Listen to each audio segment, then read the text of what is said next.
오늘 우리가 그 성도라는 그 제목을 갖고 말씀을 나누는데, 성도, 질문을 던진 사람들이라는 제목인데요. 우리 사도행전을 좀 보면서 우리가 볼 텐데, 무엇보다도 우리가 사도신경의 연장입니다. 우리가 사도신경에 나와 있는 부분을 조금 더 보충하는 거죠. 사도신경에 내가 성령을 믿사오며 거룩한 공교회와 성도가 서로 교통하는 것과, 여기서 그 성도가 서로 교통하는 것과 요 부분을 갖고 오늘 우리가 좀 말씀을 나누겠습니다. 이 사도신경에서 성도를 정의할 때, 성도가 누구냐라고 데피니션을 내릴 때 사도신경은 뭐냐면 The Communion of the Saints 이렇게 얘기합니다. 믿는 자들의 교통이라 이럽니다. Communion. 다시 말하면 이 예수 믿는 사람들에게는 두 가지의 관계가 있다는 거예요. 두 가지의 관계가 소통이 돼야 된다는 겁니다. 첫째는 위로와의 관계, 이 수직적인 관계가 수통이 돼야 되고, 둘째는 이 수평적인 관계입니다. 이 두 가지가 소통이 되어야 된다는 거죠. The Communion of Saints는 다른 말로 말하면 The Fellowship of Believers입니다. 믿는 자들의 교제라는 거예요. 그래서 믿는 사람들은 두 가지 교제를 통해서 두 가지 대상과 교통, 소통이 돼야 된다는 거죠. 그게 첫째는 수직적인 관계 속에서 소통이 돼야 되고, 둘째는 수평적인 겁니다. 수직적인 관계는 뭘 얘기합니까? 하나님과의 교제를 얘기하는 겁니다. 수평적인 관계는 뭐죠? 사람과의 교제를 얘기하는 겁니다. 성도는 이 두 가지 종류의 교제를 가지고 살아가야 되는 존재들입니다. 예수를 믿지 않는 사람들에게는 한 가지 교제는 없습니다. 예수 믿지 않는 사람들에게는 한 가지 교제만 있습니다. 그게 뭐냐면 수평적인 교제입니다. 사람들과의 교제, 사람들과의 만남, 사람들과의 교통만이 있습니다. 그러니까 예수를 믿는 우리들에게는 사람들과의 교통, 사람들과의 교제가 있지만 또 중요한 건 뭐죠? 하나님과의 교제, 하나님과의 소통, 하나님과의 교통이 있다는 겁니다. 이 두 가지 교제를 갖고 살아가는 게 우리 믿는 성도라는 거예요. 그런데 여기서 중요한 건 뭐냐면은 이 교제에서 순서라는 겁니다. 어떤 순서가 먼저 되어져야 되냐라는 거죠. 사람과의 교제, 하나님과의 교제, 이 두 교제가 있습니다. 우리가 성도가 되어졌다라는 것 자체가 어디서부터 시작된 겁니까? 하나님으로부터 시작되어진 겁니다. 그래서 하나님과의 교통, 성도의 교통함이라는 것은 제일 먼저 그 교제가, 하나님과의 교제가 먼저 형성이 돼야 된다는 거죠. 그리고 난 다음에 사람과의 교제를 갖습니다. 근데 문제는 이 순서가 바뀌어버립니다. 하나님과의 교제가 먼저가 돼야 되는데 사람과의 교제를 먼저 합니다. 그 말은 뭐냐면 사람과의 교제가 우선이 되어버린다는 거예요. 탑 프라이어리티가 되는 거예요. 인생의 프라이머시를 어디다 두냐면 사람과의 교제에 두는 겁니다. 그렇게 되면 성도의 삶은 어떻게 되죠? 성도로서 삶의 정체성들이 흔들릴 수밖에 없어요. 성도의 삶 속에는 두 가지 교제가 있는데 이 두 가지 교제가 순서가 잘 잡혀야 됩니다. 그 순서가 뭐죠? 하나님과의 교제가 먼저가 돼야 되는 거예요. 할렐루야. 그리고 사람과의 교제가 그 다음이 되어지는 겁니다. 성도로서 이 두 가지 교제가 혼돈이 되어지면 성도로서의 살아가는 믿음의 정체성들이 균열되어질 수밖에 없다는 거예요. 성도라 하면은 오늘 우리가 사도신경에서 보는 것처럼 성도가 교통한다. 성도의 교통, 거룩한 공교회와 성도가 서로 교통하는 것과 이 성도가 서로 교통한다는 것들은 의미는 뭐냐? 첫 번째가 이 교통, 교제의 순서를 안다는 거죠. 이 질서를 안다는 거예요. 그 교통과 질서가 어디서부터 나옵니까? 하나님과 관계에서 나오는 거예요. 그리고 나서 그리스도 안에서 믿음의 사람들과 교제하는 것, 이것이 성경이 말하고 있는 교통을 얘기하는 겁니다. 성도가 서로 교통하는 것. 여러분 한번 잘 생각해 보십시오. 여러분과 우리들 삶 가운데 교제하고 관계하는 거 너무 좋은데 하나님과의 관계, 하나님과의 교제가 먼저인지 사람과의 교제가 우선인지 여러분 잘 분별하시기 바랍니다. 잘 점검하시기 바랍니다. 이 절서가 바뀌어버리고 순서가 바뀌는 순간 성도의 삶의 정체성과 성도의 삶이 가지고 있는 본래의 모습들은 혼돈스러울 수밖에 없다라는 거예요. 그 성도는 다른 말로 말하면 교제를 알고 있고 교제의 우선순위와 교제의 순서와 교제의 질서가 무엇인지를 아는 사람이 성도라는 거예요. 우리는 이런 사람들입니다. 근데 이 성도들이 그렇게 하나님과의 교제를 우선으로 알고 그 우선과 함께 사람과의 교제를 하는 이 성도들이 모인 것이 어디죠? 교회입니다. 이 교회는 근본적으로 성경이 무엇을 위해서 모이라고 그랬습니까? 하나님과의 교제예요. 그 하나님과의 교제에 다른 말로 말하면 이게 뭐죠? 예배라는 겁니다. 예배. 말씀과 그리스도의 보혈로 하나님의 은혜의 보좌 앞에 나가며 때를 따라 얻는 그 하나님의 임재를 경험하고 하나님을 향해서 우리 마음을 쏟아내는 이 예배라는 거죠. 이 예배 속에서 보게 되면 우리가 베드로전서 2장 5절에 보게 되면 우리가 누구인지 그리고 성도는 또 우선적으로 무엇을 위해서 불려졌는지 이게 나와 있습니다. 베드로전서 2장 5절에 뭐라 그럽니까? 예수 그리스도로 말미암아 하나님께 받으실 신령한 제사를 드릴 거룩한 제사장이 될지니라. 누구죠? 성도를 거룩한 제사장이라고 그랬습니다. 거룩한 제사장은 뭘 상징하는 겁니까? 구약의 예배를 상징하고 있죠. 예배를 인도하는 사람이라는 거예요. 근데 여러분과 저 성도들을 거룩한 제사장이라 이렇게 부르고 있으면서 무엇을 위해서 불려졌다고요? 무엇을 위해서 거룩한 제사장이 되어졌다고요? 신령한 제사. 신령한 제사를 드리기 위해서 우리를 성도로 부르셨다라는 거예요. 성도는 다른 말로 무슨 말입니까? 하나님을 예배하기 위해서 불려진 자라는 거예요.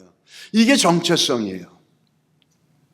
성도는 우리 사도신경에서 얘기하는 것처럼 성도가 교통하는 것과 그 교통한다는 것과 이것들을 우리가 먹고 마시는 인간적인 교제를 얘기하는 게 아닙니다. 성도들이 제일 먼저 중요시해야 될 하나님과의 교제, 왜? 우리는 거룩한 제사장이기 때문에. 이 거룩한 제사장으로 여러분과 저를 부르는 건 뭐죠? 하나님 앞에 신령한 제사를 드리라는 거예요. 그러기 위해서 하나님이 우리를 성도로 부르셨다라는 거예요. 그런 사람들이 모여있는 데가 어디입니까? 교회라는 거예요.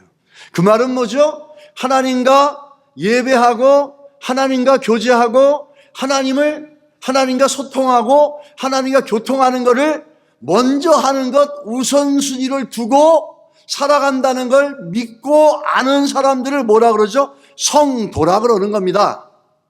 그리고 그런 사람들이 모여있는 것들이 교회라는 거예요.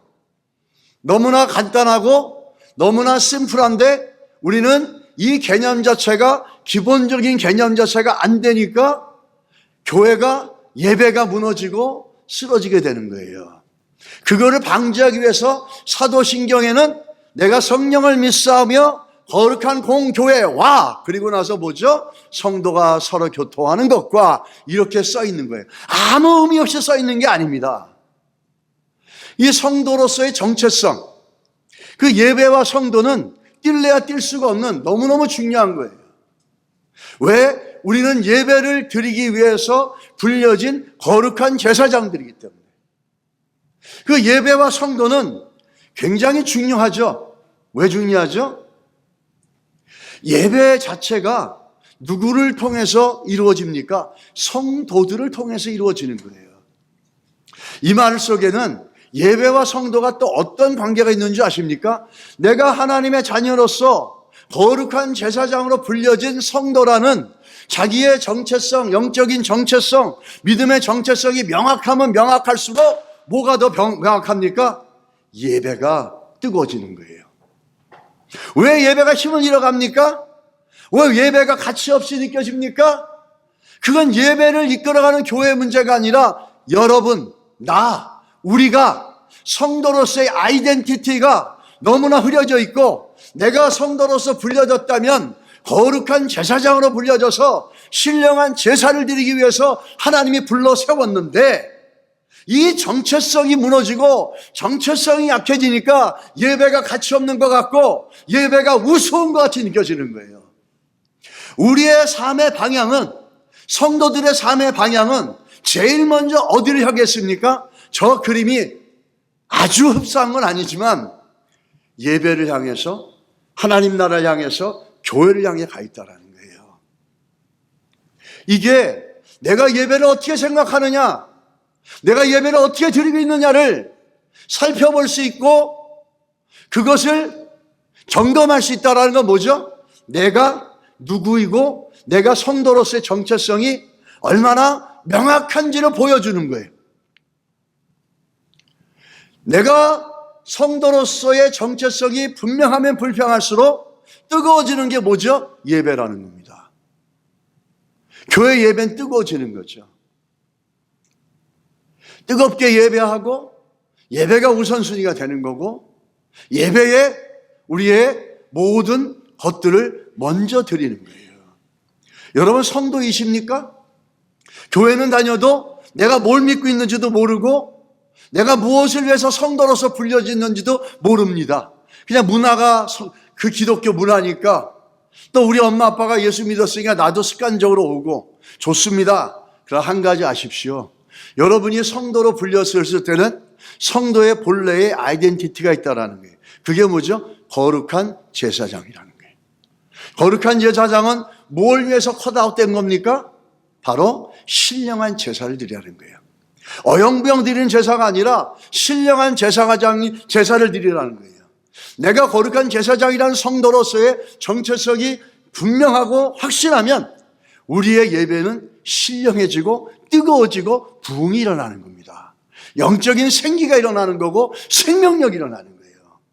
예배가 죽었다 살았다 얘기하기 전에 어느 교회 가서 보면서 예배를 평가합니다, 여러분. 그거는 좋은 태도가 아니에요. 그 전에 먼저 여러분 안에 성도로서의 정체성이 얼마나 명확하고 확고한 믿음의 고백을 갖고 있는지 그것부터 확인하세요. 그래야지 어느 곳에 가서 예배를 드려도 그 예배가 신령한 예배가 될 수 있다는 겁니다. 우리가 오늘날 교회가 많이 어려워지고 예배가 죽어간다 그러고 팬데믹을 통해서 이렇고 저렇고 얘기가 많지만 제일 중요한 건 뭐죠? 우리가 본질로 돌아와야 돼요. 그게 뭐죠? 성도가 누구인지를 모르기 때문에, 성도가 누구인지가 명확하지가 않고 흐려지기 때문에 당연히 뭐가 흐려집니까? 예배가 흐려지고 예배가 힘이 없어지고 예배가 가치 없어지고 예배가 점점 쇠퇴해가는 겁니다. 우리 교회는 그렇게 안 되기를 간절히 소원합니다. 많은 사람이 모이든 적은 사람이 모이든 그건 중요한 게 아니에요. 더 중요한 건 뭐죠? 모여있는 사람들이 얼마나 거룩한 제사장으로서 자기가 성도됨에 대한 확신을 갖고 그 예배에 참여하느냐, 이게 교회를 살리는 거고 이게 예배 부흥을 일으키는 겁니다. 오늘 우리가 성도에 대해서 살펴보면서 함께 점검하지 않을 수 없는 게 또한 예배입니다. 왜죠? 성도는 예배를 위해서 불려졌잖아요. 성도는 거룩한 제사장으로서 신령한 제배를 드리기 위해서, 신령한 예배를 드리기 위해서 우리는 성도라고 불려진 겁니다. 그렇기 때문에 내가 성도됨의 확신과 내가 드리는 예배의 뜨거움과 내가 드리는 예배의 부흥과 내가 드리는 예배의 그 강력함과 이거는 끊을래야 끊을 수 없고 나눌래야 나눌 수가 없다는 거예요. 오늘 여러분 이거를 믿음으로 고백하시고 여러분의 심령에 가득 채우시기를 이 말씀을 주님의 이름으로 축복합니다. 그렇지 않으면 여러분도 저도 그냥 나이롱 신자로 사는 거예요. 썬데이 크리스찬으로 가는 거예요. 왜 이 양에 살 거면은 왜 그렇게 삽니까? 이 양의 성도로 살 거면은 왜 그렇게 예배 드리냐고요. 그게 아니잖아요. 우리가 한번 여기서 그럼 성도는 어떻게 시작되느냐, 이걸 한번 좀 살펴보겠어요. 성도됨의 시작이 무엇이냐라는 거죠. 성도는 어떻게 시작되어지냐? 성도는 어떻게 성도가 되어지냐? 성도는 어떻게 성도로서 변화되어지는가? 우리가 사도행전 2장을 중심으로 좀 살펴보겠습니다. 이 사도행전 2장에 보게 되면 성령 강림이 있습니다. 오순절날 성령이 어디서부터 쏟아집니까? 하늘로부터 성령이 임하시는 거예요. 놀라운 성령의 임재가 있습니다. 성령의 역사가 일어나요. 그러면서 많은 사람들이 각기 방언을 얘기합니다. 한 번도 자기가 배워보지 못한 언어로 막 방언을 합니다. 이걸 보면서 사람들이 얘기합니다. 저 사람들 저거 술 취한 거 아니냐? 저거 술 먹고 술주정하는 거 아니냐? They are drunk.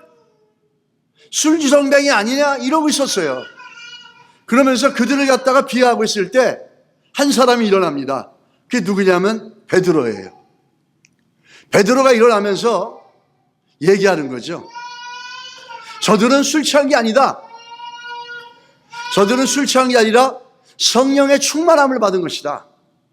성령이 역사하셔서 하늘로부터 내려오셔서 오순절날 그 성령이 임하셔서 약속하신 대로 요엘서 2장 28절에 말씀하신 것처럼 성령이 임재하셔서 그 성령으로 충만함을 입어서 저들이 방언을 말하는 거다.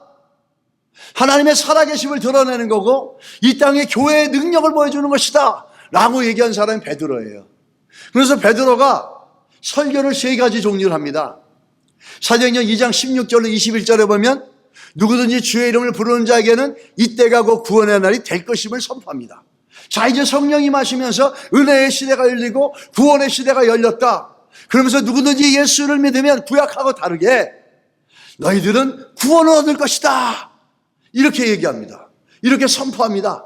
두 번째 설교 뭐죠? 너희가 십자가에 못 박았던 그 예수 그리스도를 하나님의 성령으로 부활시켰다. 이렇게 얘기합니다. 너희가 죽었다고 생각하지만 그는 죽지 않았고 성령의 능력으로 부활하셨다라는 거예요. 그래서 세 번째 설교는 뭐라고 그러죠? 그 나사렛 예수를, 십자가에 죽으시고 부활하시고 성령으로 부활하신 그 나사렛 예수 그리스도를 하나님이 이제 온 열방과 온 천하의 그리스도, 구원자로, 메시아로, 구세주로, 주님으로 만드셨다라는 거예요. 이 3가지를 베드로가 그들에게 설교를 하셨습니다. 근데 중요한 건 뭔지 아세요? 그 설교를 듣고 있었던 사람들이에요. 그 사람들이 어떻게 반응했냐라는 거예요. 그 사람들이 지금 어떻게 반응했습니까? 그 말을 들은 사람들이 어떻게 합니까? 사도행전 2장 37절 이렇게 얘기하죠. 형제들아, 우리가 어찌할꼬 하고는 네가 말씀을 전할 때 우리 심령이 찔렸다. 와, 이거 어떡하냐? 한 번도 느껴보지 못했던 이 위기가, 이 절박함, 도대체 그럼 어떻게 해야 되냐? 질문을 던지고 있다는 거예요. 오늘 우리가 설교 제목 시작에 성도 질문하는 사람들이라고 했어요. 질문을 던진 사람들. 오늘 이 사람들이 성도가 되기 위해서, 성도가 되기 시작이 뭡니까? 질문을 던지는 거예요. 그 질문은 뭐죠? 그럼 우리가 어떻게 뭘 믿어야 되느냐? Brothers, what shall I do? 이렇게 얘기하는 거죠. 이 말은 좀 다른 말로 말하면 이런 거예요. 아, 그럼 우리가 뭘 믿어야 하는가?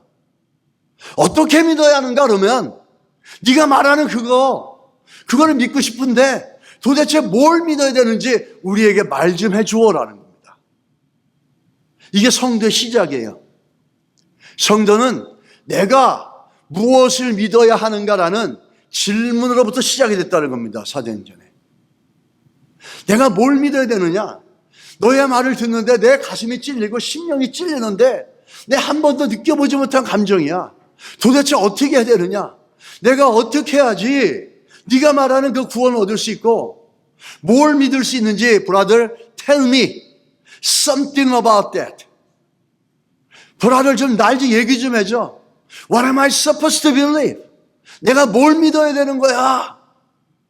내가 뭘 믿어야 돼? 왜 믿어야 돼?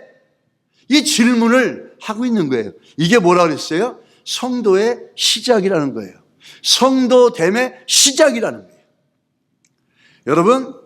여러분 한번 생각해 보십시오.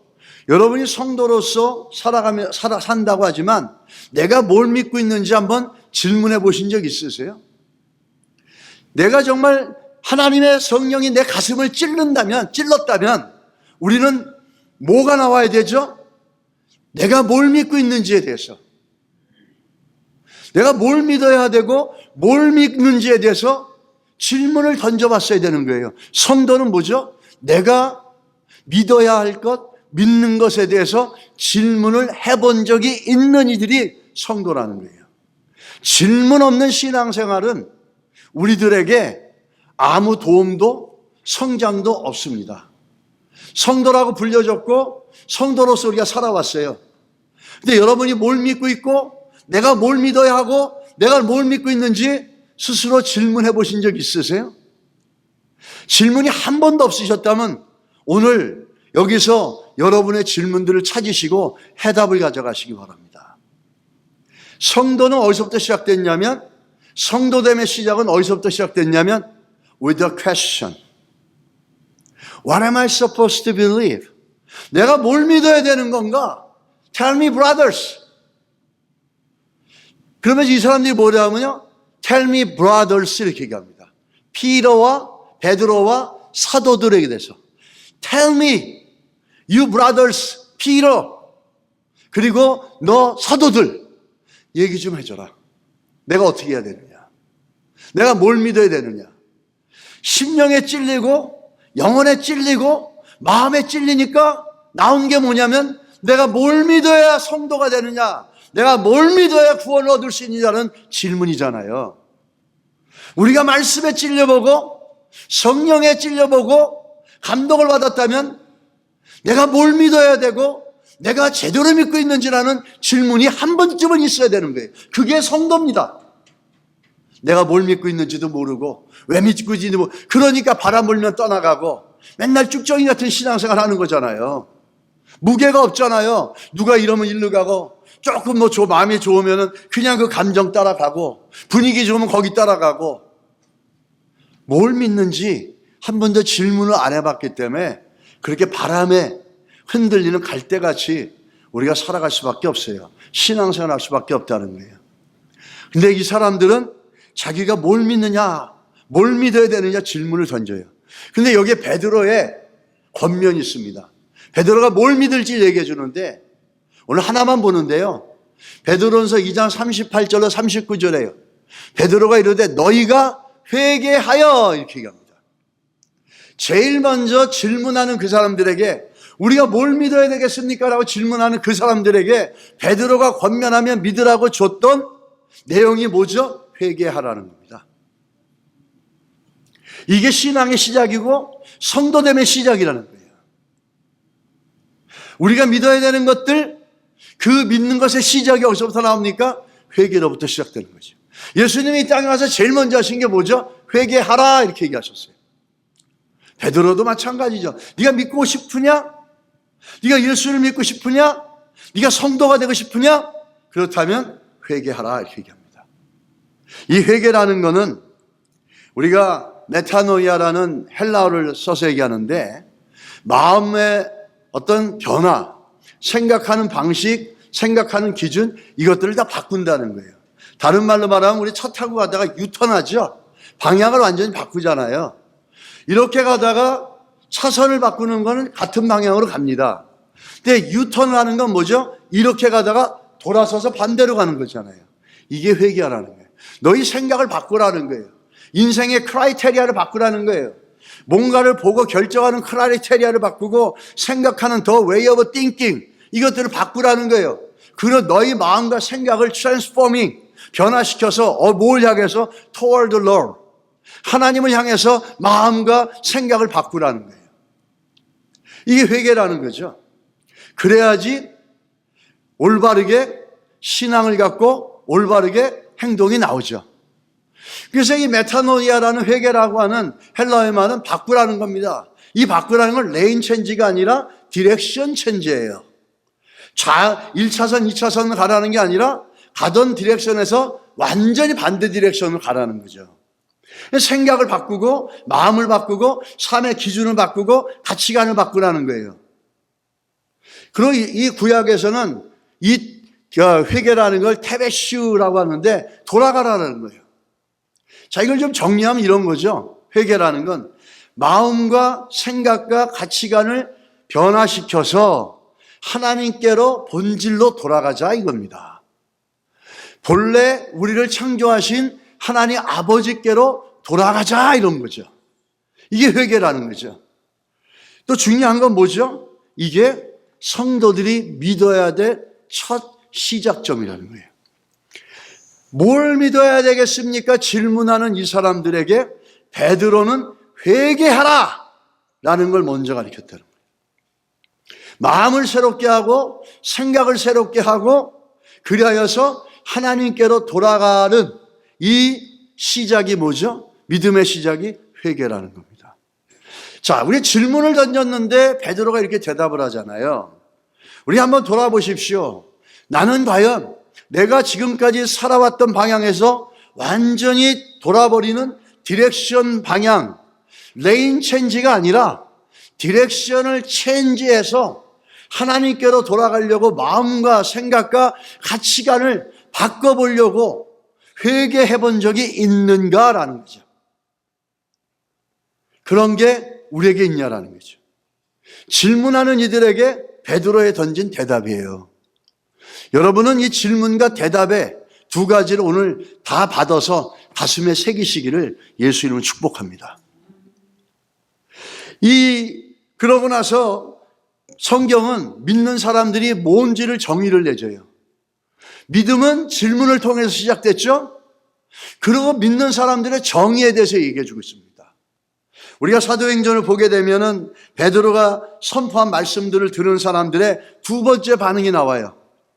첫 번째는 질문을 던졌고 두 번째는 뭐죠? 2장 41절에 보니까 그 말을 받은 사람들은 많은 사람들이 설교를 들었어요. 그러나 그 말씀을 accept, take in, 받아들인 사람들은 그 사람들을 누구라고 그럽니까? 성도라고 그러는 거예요. 그 말씀을 받아들인 사람들, 많은 사람들이 말씀을 들었어요. 3,000명, 7,000명이 왔어도 그 가운데는 받아들이지 않은 사람도 있었어요. 근데 받아들이고 말씀을 믿은 사람들을 뭐라 그러죠? 성도라고 얘기하는 거예요. 믿는 사람들이야 이렇게 얘기하는 거예요. 아주 단순하죠.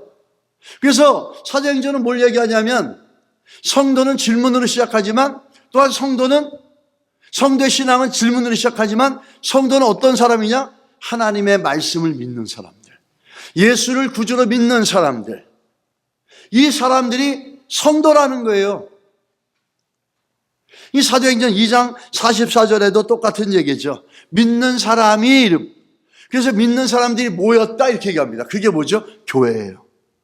교회는 누가 오는 것입니까? 믿는 이들이 모여요. 안 믿는 사람도 와요. 그러나 믿어야 됩니다. 믿도록 견고하고 우리가 그거 가르치고 훈련시키고 권면해야 돼요. 그런 사람은 결국은 떠나갑니다. 이 믿는 사람들을 이걸 성도라고 얘기하는 거예요. 여러분 하나님 말씀 믿으세요? 하나님 말씀 믿으세요? 그럼 뭔 결정할 때 하나님 말씀으로 이 결정을 살펴보신 적 있어요? 인생의 스탠다드가 하나님 말씀이세요? 인생의 크라이테리아가 하나님 말씀이세요? 여러분 하나님 말씀을 믿는다라고 하는 것은 우리 삶의 기준과 가치관과 밸류 시스템이 다 하나님 말씀으로 잡혀 있다라는 거예요. 그게 솔라 스크리처라, 먼저 오직 하나님의 말씀이라는 거예요. 내가 하나님 말씀을 믿는다 그러면 뭘 결정할 때 하나님 말씀 상관없이 내가 원하는 대로 결정하고 세상의 흐름을 따라 결정하는 것, I have to doubt on that. 지금 의심을 가질 수밖에 없어요. 만약에 그런 신앙이라면 여러분 심각하게 점검해 보십시오.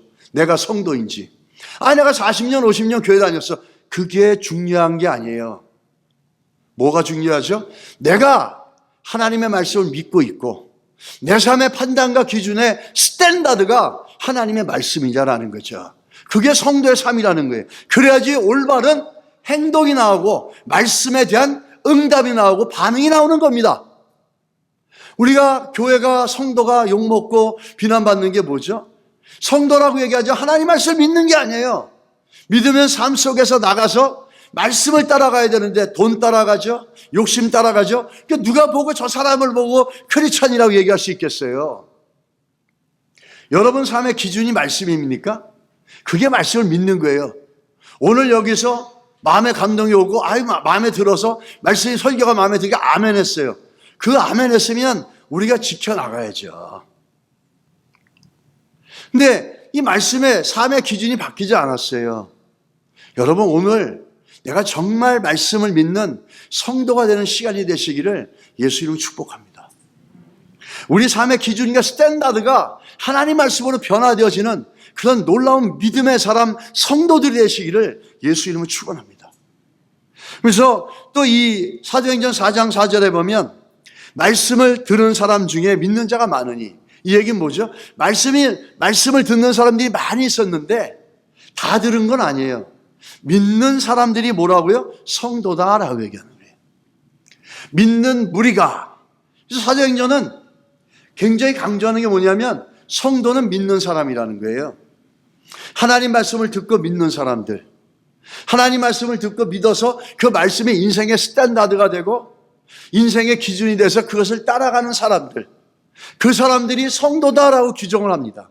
그리고 나서 사도행전에 처음으로 무슨 단어가 나오냐면 사도행전 8장에 가면 스데반이 죽을 때 교회라는 단어가 나와요. 믿는 성도가 없는데 교회가 존재할 수 있습니까? 없잖아요.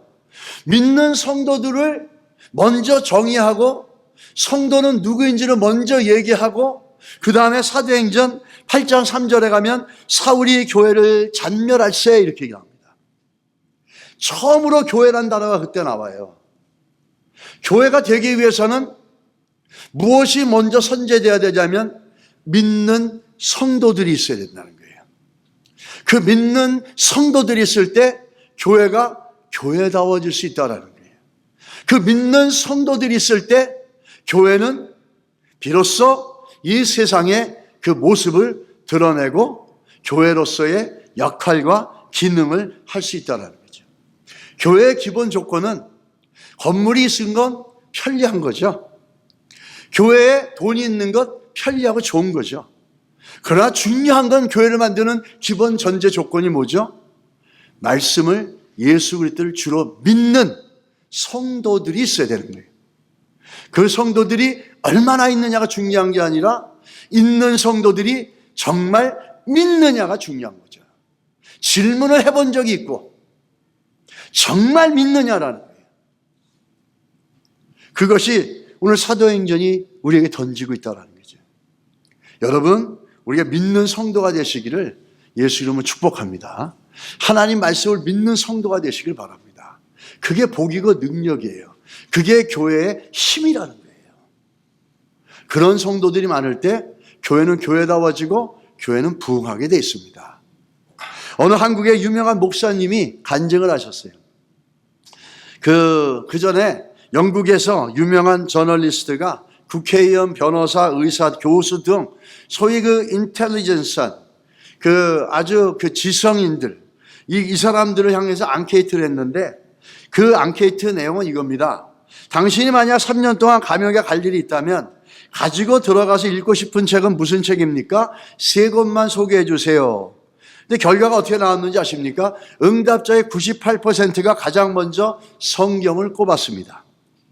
내가 지금 감옥에 있다고 할 때 무슨 책을 읽어야 될 것인가? 98%가 성경밖에 없습니다 라고 하는 고백이에요.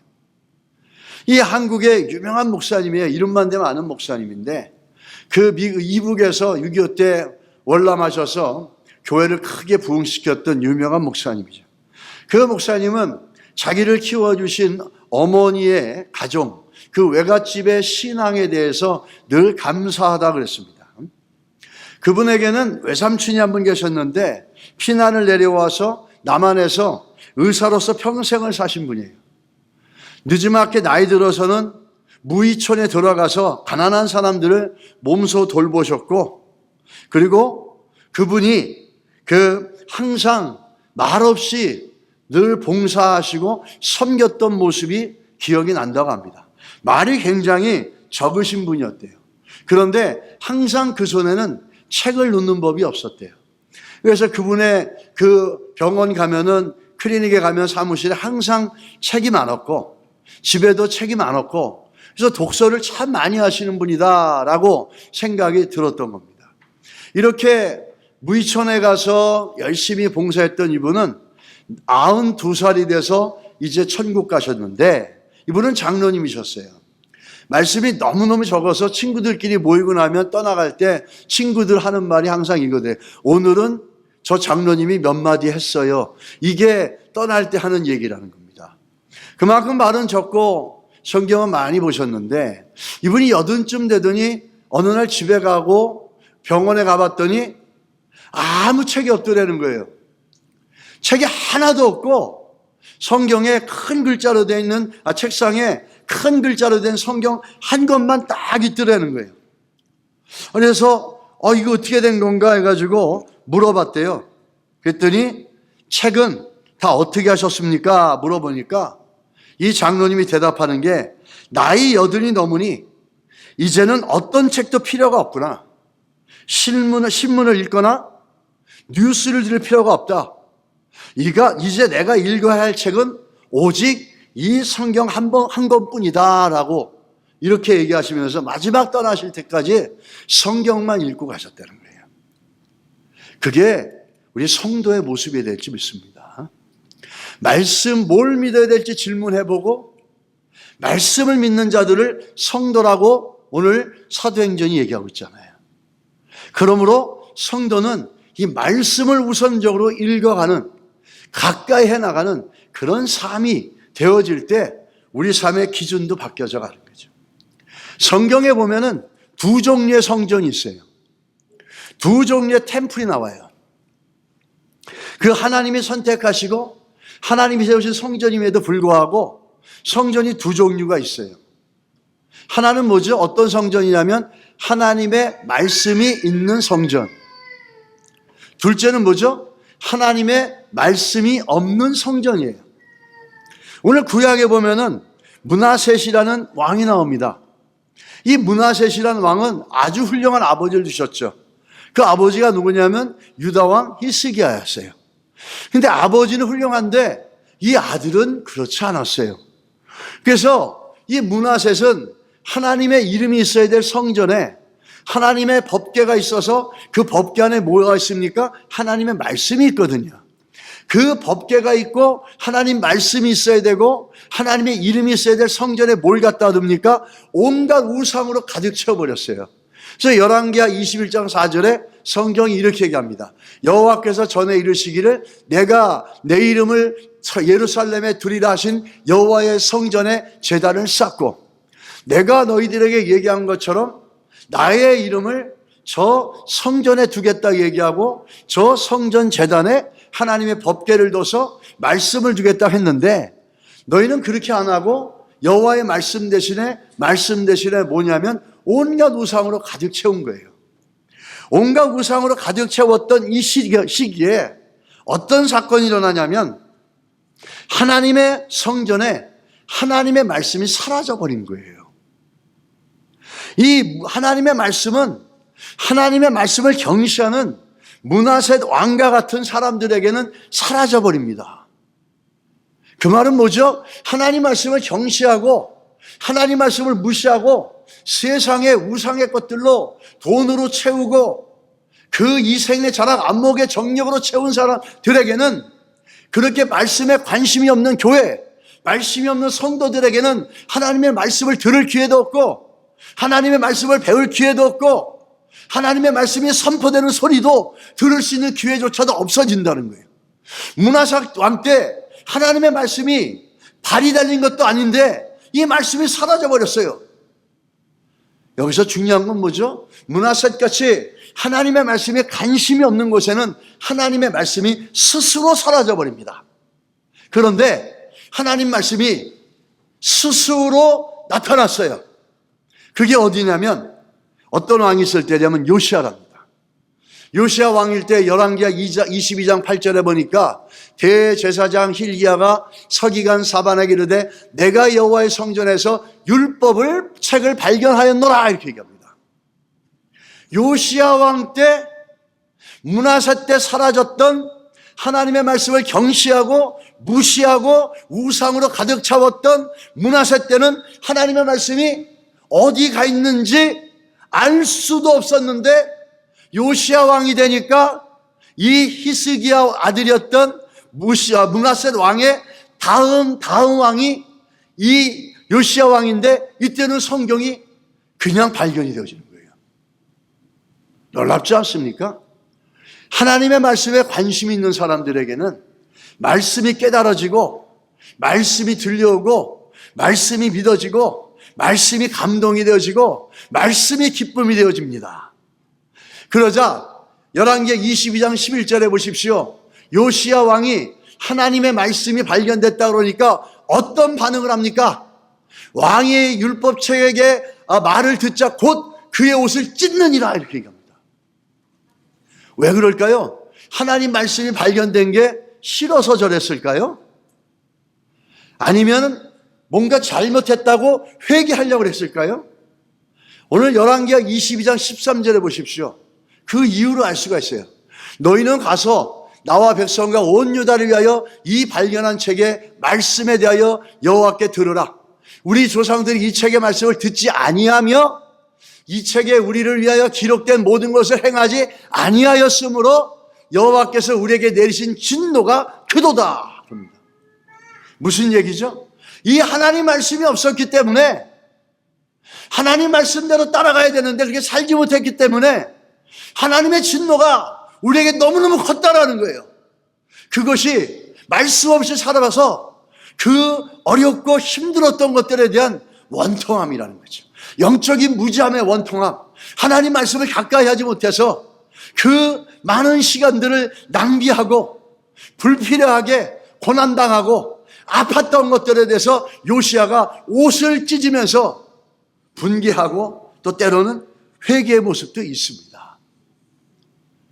우리가 이 모습을 보면서 성전도요, 하나님의 말씀이 있는 성전이 있고 하나님 말씀이 없는 성전이 있어요. 또 성도도 그 안에 말씀 있는 성도가 있고 말씀이 없는 성도도 있어요. 교회도 말씀 있는 교회가 있고 말씀이 없는 교회가 있어요. 여러분, 우리는 말씀이 있는 성도, 말씀이 있는 성전, 말씀 있는 교회를 세워가야 될 줄 믿습니다. 우리 성도들이 삶 속에서 뭘 붙잡아야 되겠습니까, 여러분? 여러분이 뭘 믿는지를 믿고 있고 하나님 말씀을 믿는 성도들이라면 우리가 붙잡아야 될 게 뭘까요? 오늘 히브리서 4장 12절에 보십시오. 하나님 말씀은 어떻다고요? 살아있고 활력이 있어 좌우에 날선 어떤 것보다 예리하여 혼과 영과 관절과 골수를 찔러 쪼개까지 하며 또 마음의 생각과 뜻을 판단하느냐. 하나님의 말씀은 생명력이 있습니다. 하나님 말씀은 운동력 있고 역사하심이 있습니다. 그래서 하나님 말씀은 우리를 살아 움직이게 만들고 우리를 성장하게 만들고 우리를 승리하게 만드는 것이 이 하나님의 말씀이에요. 이게 영적 생명력이거든요. 이 생명력은 항상 사망과 싸웁니다. 우리의 몸도요, 지금 개 살아있다라는 것은 끊임없이 사망과 싸워서 이겨내는 거예요. 여러분, 우리가 몸을 위해서 음식을 먹잖아요. 근데 아이러니하게도 우리가 몸을 위해서 먹는 음식이 우리 몸 안에 독소를 배출하는 거죠. 그래서 우리 몸은 끊임없이 우리 음식을 통해서 들어온 독소들을 밀어내고 이겨내려고 합니다. 그 적혈구들이 그 임파구가 힘이 있어서 들어온 독소들과 싸워서 이기면은 우리의 생명이 유지되는 거예요. 백혈구를 이겨내면은 우리의 생명을 이겨내는 거죠. 그래서 우리 몸 안에는 우리 안에 있는 독소들과 끊임없이 우리 몸의 면역체가 싸워 이기려고 합니다. 살아있다라는 건 끊임없이 사망의 가능성과 싸우고 있다는 거죠. 이게 우리의 육체입니다. 생각해 보세요. 몸이 약해지면 우리 안에 들어오는 독소를 우리가 감당하지 못합니다. 그러므로 쇠약해지고 병이 들고 급기야는 죽게 되지 않습니까? 영적인 삶도 마찬가지예요. 우리가 영적으로 생명력을 유지하기 위해서는 끊임없이 이 어둠의 권세들과 싸워가야 되는데 이 하나님의 말씀으로 우리를 채워야 되는 거죠. 하나님 말씀으로 우리를 채워야 되는데 쓰러지고 실패합니다. 우리의 영혼은 죄와 싸웁니다. 우리의 영혼은 사망과 싸웁니다. 영적인 어둠의 권세들과 계속 싸웁니다. 이럴 때 우리 안에 말씀이 없으면 허망한 말들이 나오고 절망의 생각들이 일어나고 포기하게 되고 쓰러지게 되고 온갖 원망과 불평과 부정적인 것들을 끄집어냅니다. 그 이유가 뭐죠? 우리 안에 말씀이 없기 때문이에요. 말씀이 있고 말씀이 우리 심령을 지배하고 있고 말씀이 우리 입술을 지배하고 있으면 우린 그런 가운데서도 끊임없이 말씀을 묵상하며 그 말씀대로 이루어질 것들을 믿음으로 고백하고 선포하게 된다는 거죠. 그러므로 우리의 영적인 건강이 힘을 얻어간다는 거예요. 이 하나님 말씀으로 우리를 채우고 우리 마음을 계속해서 채울 때 우린 죄를 이길 수 있어요. 내 안에 있는 나의 자아의 강팍함을 이길 수 있어요. 세상을 이길 수 있어요. 더 나가서 뭐죠? 악한 영들을 이겨낼 수 있습니다. 우리가 우리 안에 말씀을 채울 때 우리 인생이 어떻게 하죠? 하나님이 약속하셨어요. 평탄하게 해주신다고 얘기합니다. 우리 한번 말씀을 같이 보겠습니다. 고단 보시기 바랍니다.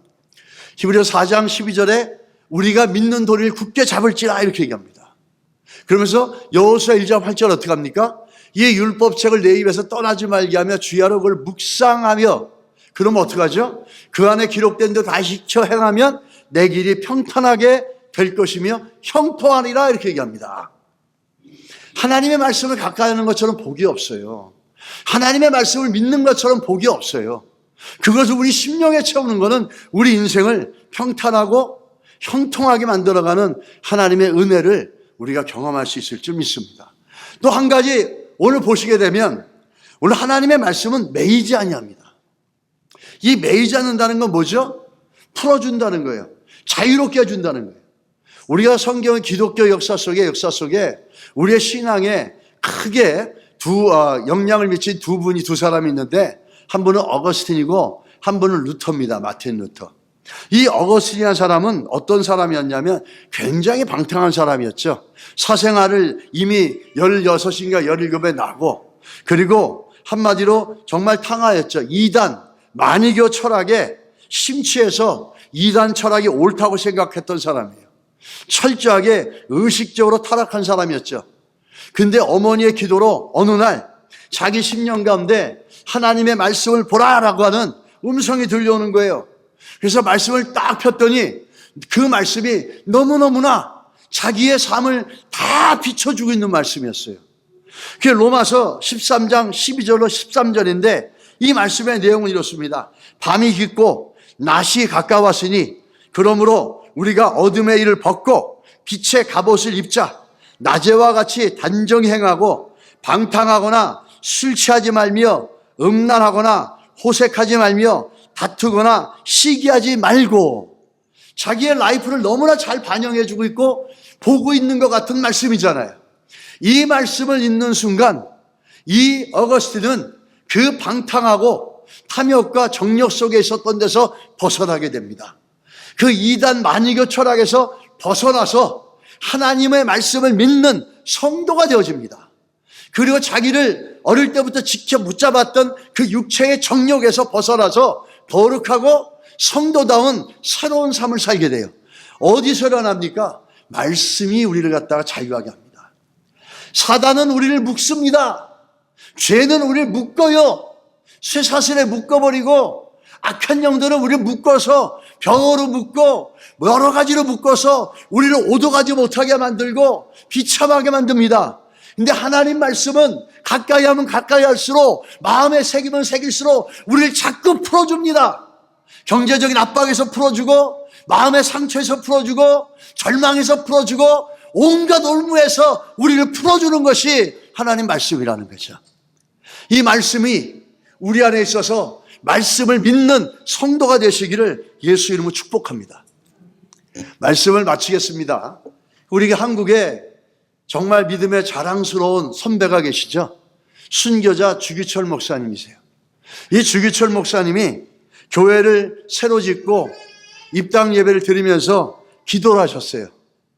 그 기도가 3개인데 그 기도의 첫 번째가 뭐냐면 하나님이시여 이 예배당에 임재하여 주셔서 이 예배당이 하나님이 거하시는 집이 되게 해 주십시오.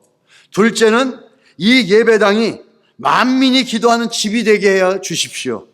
셋째는 수는 많지만 바람만 불면 다 날아가 버리는 쭉정이 같은 성도 말고 수야 얼마가 되든 알곡 같은 성도로 이 교회를 채워주십시오. 여러분 알곡이십니까? 알곡과 같은 성도는 숫자에 상관없이 그 성도들이 있을 때 교회는 만민이 기도하는 기도 소리가 있고 하나님의 임재가 있어서 구원의 은혜를 경험하는 역사가 교회 안에 일어난다는 거예요. 알곡 같은 성도, 하나님 말씀 믿으십니까? 그러면 여러분 알곡이십니다.